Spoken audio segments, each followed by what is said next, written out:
Good morning दोस्तों।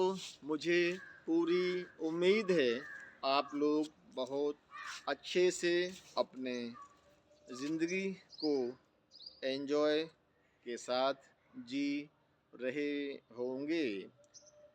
हम रोज़ ही अपने होमोसेपियंस के क्रमिक विकास के हर 10,000 साल के इतिहास को जान रहे हैं। आज हम जानेंगे 20,000 से 10,000 बीसी के इन 10,000 सालों में हमारे बुज़ुर्ग या कहें हमारे एंसेस्टर क्या कर रहे थे, या आज हम जिस आ, स्थिति में पहुँचे हैं वो उसके पहुँचने का आधार कौन सी चीज़ें रही हैं। 10,000 से 20,000 साल का दरमियान होमोसेपियंस सिर्फ अकेला जीव ऐसा रह गया जो कि सभी जीवों में सबसे बेहतर और काबिल जीव था। इस एज को आइस एज का ख़त्म माना जाता है। वैज्ञानिक दृष्टिकोण से ये साबित भी हो चुका है कि 12,000 से 10,000 सालों के बीच में हमारी पृथ्वी का टेम्परेचर बढ़ने लगा, और टेम्परेचर के बढ़ने से जो आइस एज यानी कि ग्लेशियर पहाड़ों पर जमा बर्फ़ पिघलने लगी, और टेम्परेचर बढ़ने के साथ ही आ, जलवायु क्लाइमेट बहुत अच्छी तरह से इंसानों और जानवरों के बिल्कुल मुफीद होने लगा। यानी अब जानवरों के लिए घास के मैदानी इलाके बहुत ज़्यादा तादाद में होने लगे, और इसकी मैदानी इलाकों में ज़्यादा घास होने की वजह से जो जानवर पहले आइस एज में भूख से मर जाते थे, उन्हें और ज़्यादा बेहतर तरीके से घास मिलने लगी, और इसी की वजह से जानवरों में तादाद में बहुत ज़्यादा बढ़ोतरी होने लगी, जो कि होमोसेपियंस के सर्वाइवल के लिए बहुत ही ज़्यादा फ़ायदेमंद साबित हुई। क्योंकि आइस एज के ख़त्म होते ही होमोसेपियंस जो कि पूरी दुनिया में फैल चुका था, उसे भी अब अपनी बढ़ती जनसंख्या के लिए जानवरों का शिकार करना था। और जब अगर जानवर ही नहीं होंगे तो इंसान कैसे शिकार करेगा और किस तरह से अपना जीवन गुजारेगा। क्योंकि तब तक ऐसा माना जाता है 10,000 साल पहले तक, यानी कि 10,000 बीसी तक होमोसेपियंस ने खेती के बारे में कुछ भी नहीं सीखा था।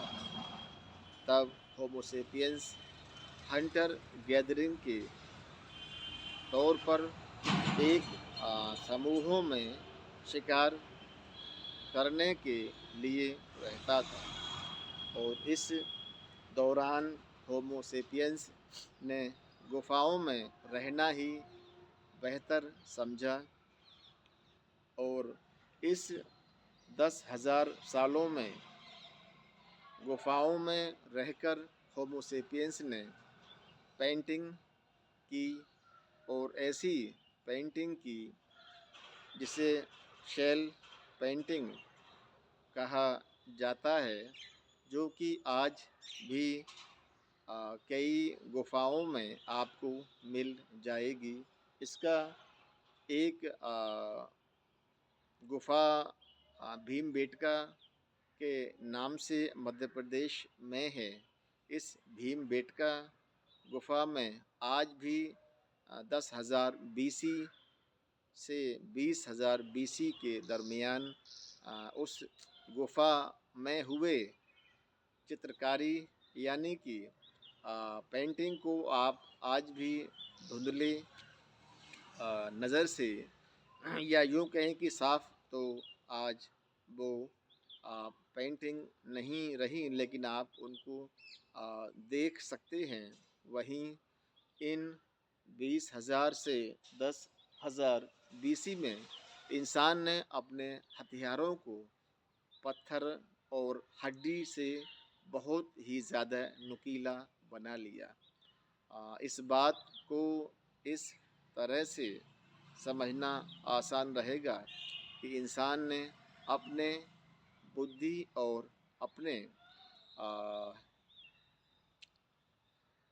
काबिलियत की वजह से अपने हड्डी और पत्थर के औज़ारों को छोटा कर लिया और ये औज़ार शिकार करने के लिए होते थे और इन औज़ारों की छोटा और ज़्यादा धारदार होने से इनकी शिकार करने की कैपेबिलिटी बहुत ज़्यादा बढ़ गई और इस तरह से आइस एज के ख़त्म होते ही इंसान ने गुफाओं में पेंटिंग की और गर्मी बढ़ने से इंसान को सर्दी की ठिठुरन से थोड़ी सी राहत मिली। वहीं इस आइस एज के गुज़रने से बड़े बड़े मैदानी इलाकों में घास बहुत ज़्यादा होने लगी। जानवरों की तादाद इंसान के तादाद के साथ ही बढ़ने लगी, जो कि होमोसेपियंस के सर्वाइवल के लिए बहुत ही ज़्यादा ज़रूरी थी और यहीं से इंसान ने अपने शिकार को और ज़्यादा बेहतर तरीके से करना सीख लिया, क्योंकि अब वो इस शिकार हंटर गैदरिंग में बहुत ही ज़्यादा परफेक्ट और एक्सपर्ट हो चुका है। अब वो पुराना होमोसेपियंस नहीं रहा जिसे कि पत्थरों को मारने से शिकार की ज़रूरत शिकार कर पाता था और इस तरह से होमोसेपियंस ने अपने आप में जनरेशन टू जनरेशन सुधार किया और 10,000 बीसी आते आते इंसान एक परफेक्ट तो नहीं कह सकते, लेकिन फिर भी अपने पुरानी जनरेशन को देखते हुए वो परफेक्ट बन चुका था। उसने अपने जीवन में कई सारी चीज़ों को एब्ज़ॉर्ब यानी कि एक्टिविटी में शामिल कर दिया। पेंटिंग, हथियार नुकीले और ज़्यादा मारक के साथ में अपने रहन सहन को भी थोड़ा सा बदल लिया। आज हमने 20,000 से 10,000 बीसी के दरमियान होमोसेपियंस के क्रमिक विकास को सुना। ये सब थ्योरी ऑफ डार्विन के सिलेबस से लिया गया है। अब हम आगे 10,000 के बाद का होमो सेपियंस का जीवन शैली को जानेंगे। 10,000 के बीसी के बाद होमो सेपियंस की लाइफ में बहुत ज़्यादा और तेज़ी के साथ बदलाव होना शुरू हो गए हैं। इसलिए अब हम हर दिन सिर्फ 2000 सालों का इतिहास ही बताएंगे, क्योंकि अब तक होमो सेपियंस ने अपने जीवन को बदलने के लिए काफ़ी कुछ कर लिया था, लेकिन वो बहुत ज़्यादा समय गुज़रते हुए किया था। इसलिए हमने 10,000 सालों को इसके लिए पैमाना माना था। लेकिन अब बदलाव होमो सेपियंस द्वारा बहुत ही ज़्यादा और तेज़ी के साथ होंगे। इसलिए अब हम हर दिन सिर्फ 2000 सालों का होमो सेपियंस का इतिहास जानेंगे और मैं आपको ये सभी द थ्योरी ऑफ डार्विन, जिसे कि आज के धर्म के ठेकेदार नकार देते हैं और ऐसा मानते हैं कि हम इंसान ऐसे ही पैदा हुए हैं और हमारी पैदाइश लगभग 5-6 हज़ार साल पहले ही हुई है। आपको आज एक मज़ेदार बात बताता हूँ। किसी भी धर्म में इंसान की हिस्ट्री 4-5-6 हज़ार सालों से ज़्यादा की नहीं है और कोई भी धर्म ये नहीं बताता कि इंसान 6-7 हज़ार साल पहले तक था भी या नहीं। या यूँ कहें कि हर धर्म ऐसा बताता है कि इंसान की शुरुआत आज, जैसे आप देख रहे हैं मेरी मुंह हाथों पर एक भी मतलब एक भी क्या, बाल तो हैं ही लेकिन ज़्यादा बाल नहीं हैं।